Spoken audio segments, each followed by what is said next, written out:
Fellow Gambians,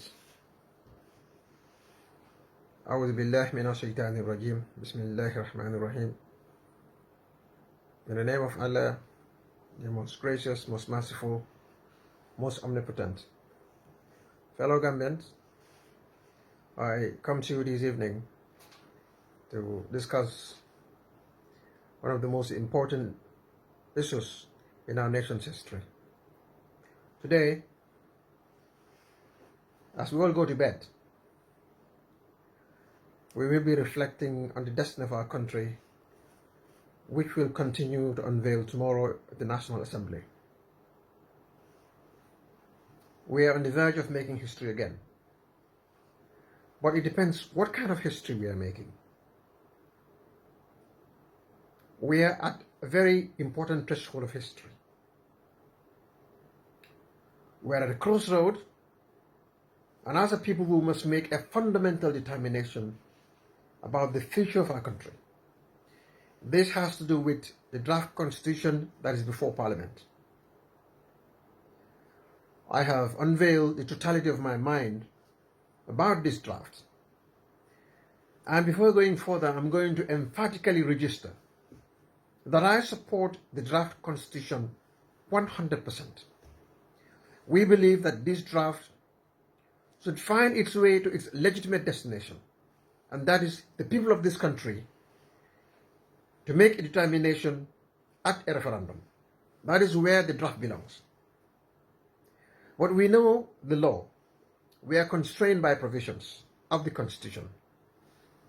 And we also know that the bill has been couched in such a manner that it specifically, intentionally confers extraordinary ability on the National Assembly members to do as they like.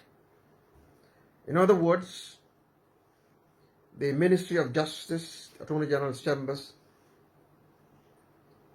in conjunction with specific unnamed individuals, have arrogated themselves the power of the Republic of the Gambia, the sovereign authority of the citizens reduced into their hands.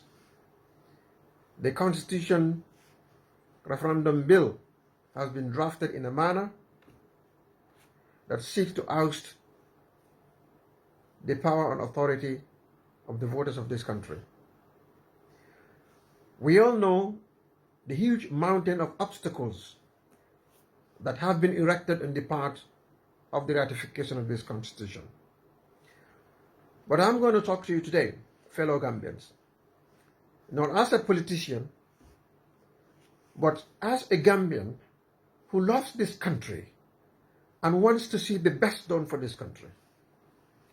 You see, over the past 22 years of the dictatorship, a lot of our people shed their blood.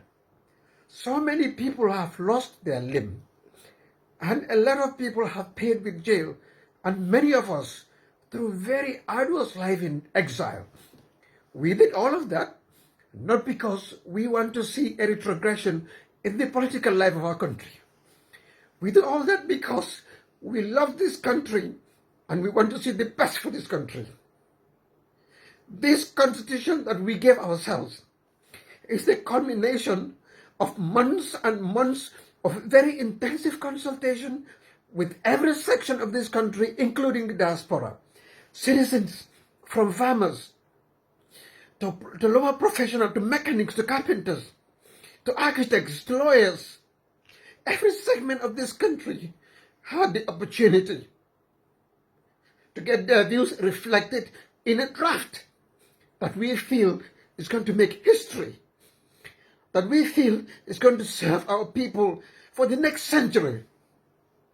We have invested over $100 million and countless numbers of man hours to see that this country is able to move again, to see that all of the struggle, all of the life and the blood and the soul that we have invested for all this period will pay dividend for our country.